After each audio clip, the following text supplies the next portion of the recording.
nós entramos dentro de casa e ele levou aquelas compras lá em casa. E eu tinha uma colega minha que ela fazia letras na UEL. E ela tinha uma oração lá em hebraico, não sei como é que era lá, uma oração forte. Porque essa casa que eu morei era um portal do inferno. Meu Deus. Aconteciam coisas terríveis naquela casa. E eu tinha, em latim, que era a oração. E tinha assim na parede, quando ele entrou, eu disse, padre, o senhor que é o representante de Deus, o senhor vem aqui e lê isso aqui em voz alta, que daí tem um espírito que aparece aqui toda noite. Eu fico pensando, imagina a cabeça do padre. Porque como eu tinha passado pelo espiritismo, eu tinha passado por essa situação de ministrar os espíritas. E eu não tinha medo, eu via aquele homem na porta do meu quarto, eu falava para ele, mas tu tem que entender que tu já morreu, tu desencarnou e tal, e no outro dia o cara vinha de novo, eu falava assim, não dá, tem problema esse espírito, que não entende. E aí eu falei pro padre, o senhor reza isso aqui, forte, forte mesmo, o senhor já fala com Deus aí, para sair daqui isso aqui, e daí contei para ele desse homem que aparecia na porta do meu quarto. E daí o padre, quando eu olho, o padre tinha uma canetinha assim, prateada. Ele fazia assim com aquela canetinha. Eu digo, o que é isso aí? Isso aqui é água benta. Eu digo, não, aqui água benta tem que ser de balde. Não dá para ser só essa canetinha. Eu sei te dizer que o padre foi essa única vez na minha casa, nunca mais apareceu. Pensa, saía meia louca, né? Tá. Aí, em seguida disso, veio a Páscoa.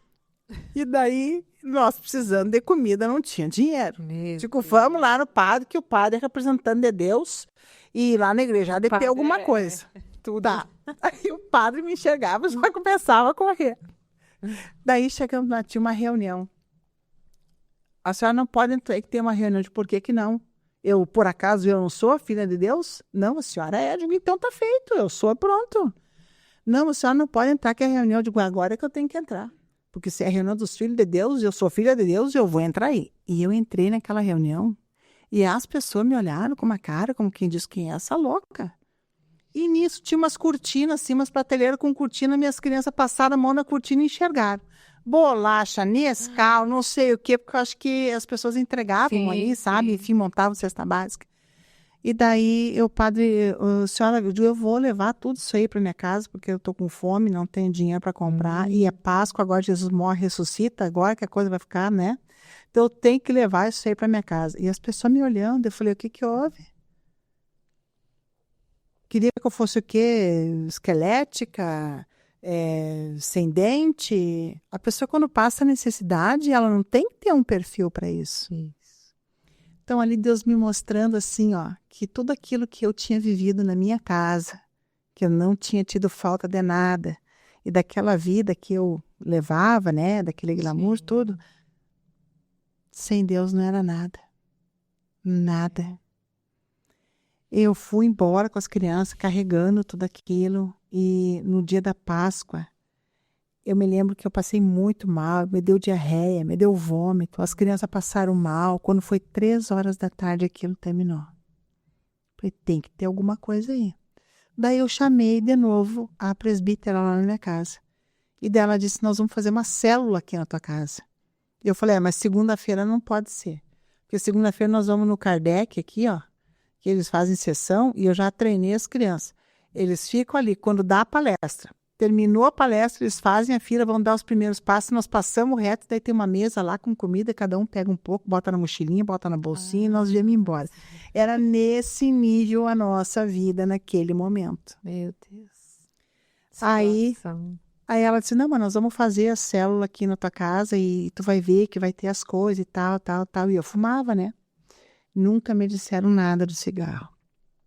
Quando chegou no dia da célula, isso foi em abril que começou. Em julho eu faço aniversário. Mas nesse meio tempo, eu tive de novo uma experiência com essa entidade poderosa. Eu estava sentada em casa, na sala, e eu comecei de novo a ver aquela luz, aquele cheiro, e ao mesmo tempo abriu assim na parede, e eu via como se fosse um cachorro em pé me cuidando. Eu não conseguia entender muito bem o que era aquilo. Sim. Mas ele me disse uma coisa, essa que eu entendi que era uma entidade. Não temas, eu sou contigo. Não te assustes, porque eu sou o teu Deus e eu te tomo pela tua mão direita. E eu queria sempre lembrar o que eram essas palavras que eu tinha escutado. E quando eu fiz aniversário, a igreja me deu um cartão. E qual era o versículo que estava no cartão? Isaías 41:10. Então ali Deus começou a entrar com providência na minha vida. Porque teve dias que eu achei que eu fosse enlouquecer. Era tanto tormento na minha mente, eu não sabia se era Deus falando, que daí eu descobri que existia de fato o diabo, né? Que aquilo tudo que eu tinha vivido não era Deus, né? Sim.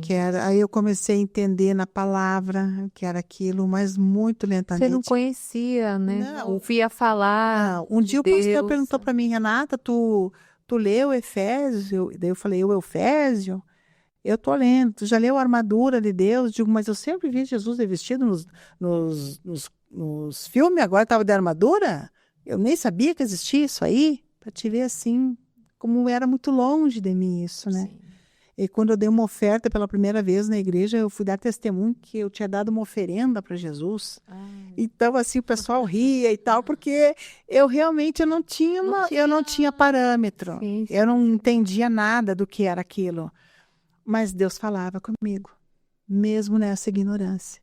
Eu lembro uma noite chovendo muito, a gente foi deitar, porque também não tinha comida, assim. E dali a pouco, me chamando, a vizinha me chamou, Gaúcha, Gaúcha. Eu fui lá ver, ela tinha um potinho pequeno, assim, uma coisa que eu aprendi a comer lá, que era sopa de mandioca. E daí tinha 3 pedacinhos de mandioca, e 4 pedacinhos de mandioca e 3 de carne. Sim. E daí ela me deu aquilo, disse, ó, come aí com as crianças. E a gente tava em cima da cama já, e eu peguei a colher, e daí eu, claro, comi um pedacinho, eles 2 de cada, e eu ouvi audivelmente, nem só de pão viverá o homem, mas de toda palavra que sai da minha boca. Então Deus começou a dizer para mim que a palavra dele tinha poder, e que eu precisava aprender aquilo. E Deus foi me ensinando como eu sabia. Quando Deus mostrou para mim a hierarquia que tem em Efésios, né? 6:10, principado, potestade, governador dos ossos espirituais da maldade, né? Eu via como se fossem degraus, assim. Sim. E ele me ensinava e me dizia, isso é isso, isso é isso, isso é isso. Em seguida que eu comecei a ir na igreja, a pastora falou para mim, Renata, tu precisa passar por uma libertação. Vamos, eu quero tudo que tem aqui, é guarda de Deus, eu quero de Deus. Então, já que não é de Deus, tudo que tem de Deus eu quero. É uma libertação de laço de alma. Falei, vamos fazer. Então, tu vai colocar numa lista todas as pessoas que tu te relacionou intimamente, aquelas que tu queria, que tu tinha desejado, no caso, né? Desejou, cobiçou, o marido da outra, no caso, é pecar, né? Tá. E eu fiz a minha lista. E me fui na igreja à tarde, que as irmãs iam me atender, a pastora também, para fazer essa libertação. E a pastora lendo lá comigo, dali a pouco ela disse assim, mas Renata, Richard Gere, quem é esse? Eu falei, é um ator. Falei, tu conheceu ele? Não, mas eu queria muito conhecer, queria muito ter uma coisa com ele. E ela ria muito e explicava, mas Renata, não é assim que funciona e tal. Porque no momento que eu decidi que eu não ia mais viver aquele tormento, que eu ia deitar e eu ia dormir, que eu não ia ser atormentada, nem meus filhos. A época da célula lá em casa, tinha gente que tinha até medo de ir, porque eu lembro de uma situação do meu filho que foi deitar, ele tinha uns 6, 7 anos, e quando viu começou a gritar, e o pessoal foi lá ver, ele estava com a perna erguida. Então alguém segurava aquela perna dele, né? Eu falava uma coisa, eles entendiam outra. Os bichinhos do quarto se mexiam, eles tinham medo, não queriam mais entrar, né? As bonecas. Então, assim, não só eu, mas os meus filhos foram tremendamente atormentados. A porta que você abriu lá atrás, tudo que você fez lá atrás, estava ainda, né? Tava sua família, seus filhos, exatamente. Na casa. Estava aberto aquele portal ainda. Porque eu fui a primeira pessoa da minha família a me converter. Sim. Então, tudo isso, tu veja quantas gerações, né? Sim. O pessoal fazendo pacto, fazendo aliança, cultuando, né, a demônios. Eu creio que sem saber também, como eu, né? Sim.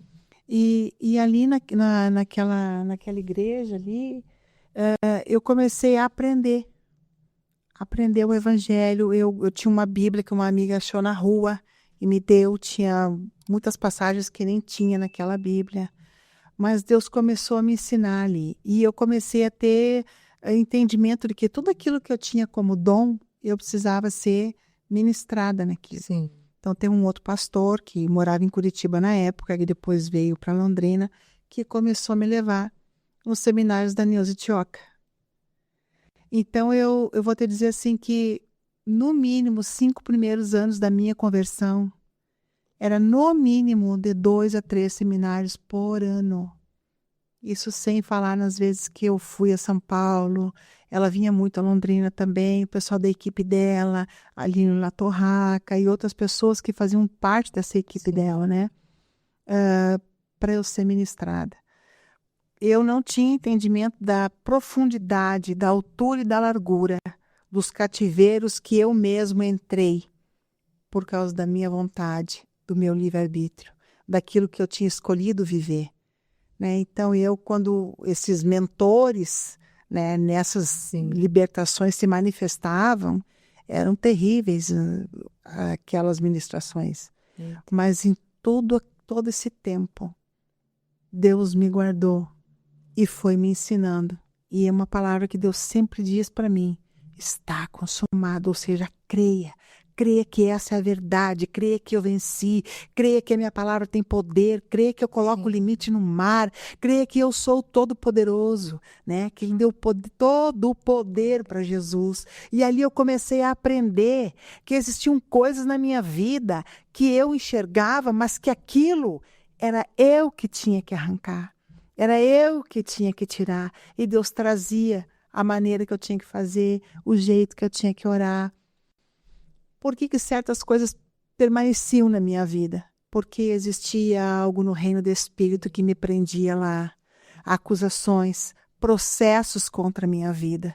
E eu precisava entrar lá e tirar.